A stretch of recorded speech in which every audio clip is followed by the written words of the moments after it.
Arah pas kejadian perkara dia berhenti langsung menarik baju, langsung saya jatuh dan tercium bau minuman gitu. Makanya saya nggak melawan karena percuma, kita orang waras, kita orang sehat.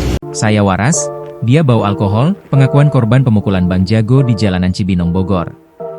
Wijaya, 45, warga Kelurahan Ciriung, Kecamatan Cibinong, Kabupaten Bogor, Jawa Barat, menjadi korban penganiayaan oleh penggunaan jalan lainnya pada Rabu, 17 September 2025. Aksi koboi jalanan ala Bang Jago ini terjadi di Jalan Ciriung Cemerlang, Kelurahan Ciriung, Kecamatan Cibinong, Kabupaten Bogor, Jawa Barat, pada Rabu, 17 September 2025, siang. Dalam rekaman yang viral di media sosial, tampak seorang pria mengendarai sepeda motor metik dengan melawan arah. Pria yang mengenakan jaket hitam dan celana pendek ini hampir bersenggolan dengan seorang pria yang mengendarai sepeda motor trail. Pria yang mengendarai sepeda motor trail itu lalu berhenti dan menengok ke belakang. Tak berapa lama, pria yang mengendarai motor matik lalu putar balik dan memukul pria yang memakai motor trail hingga sepeda motornya terjatuh. Tak hanya itu, pria yang menggunakan motor matik itu memukul seorang pengendara motor lainnya yang hendak melerai keduanya. Setelah peristiwa ini viral di media sosial, pelaku pemukulan yang berinisial PH, 27, ini ditangkap polisi pada Kamis, 18 September 2025. Wijaya, salah satu korban penganiayaan, mengaku kaget dengan aksi koboi pelaku ini. Pas kejadian perkara dia berhenti langsung menarik baju, langsung saya jatuh dan tercium bau minuman gitu. Makanya saya nggak melawan karena percuma, kita orang waras, kita orang sehat.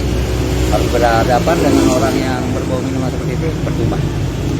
Jadi lebih baik saya amankan diri aja. Pelaku sendiri warga mana? Ya, Warga mana pelaku sendiri? warganya warga di perumahan sih, warga perumahan kita. Saya kaget karena motor yang lawan arah itu melaju kencang. Saya lalu menghindar supaya tidak terjadi benturan, kata Wijaya saat ditemui di Polsek Cibinong, Kamis, 18 September 2025. Usai insiden hampir bersenggolan tersebut, Wijaya berhenti dan menengok ke belakang untuk melihat keadaan pelaku. Dia ternyata putar arah. Lalu dia menarik baju saya hingga jatuh di atas motor. Saat jatuh, tercium bau alkohol dari mulut pelaku, jelasnya.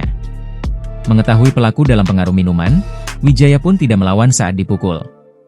Saya tidak melawan karena percuma berhadapan dengan orang yang bau minuman seperti itu. Lebih baik saya amankan diri, ucapnya. Kalau saya mau hajar, bisa saja karena saya dalam keadaan waras, tambah Wijaya. Dia berharap pelaku diproses secara hukum agar peristiwa serupa tidak terulang lagi kepada orang lain. Saya ingin diproses hukum agar ada efek jera, tandas Wijaya.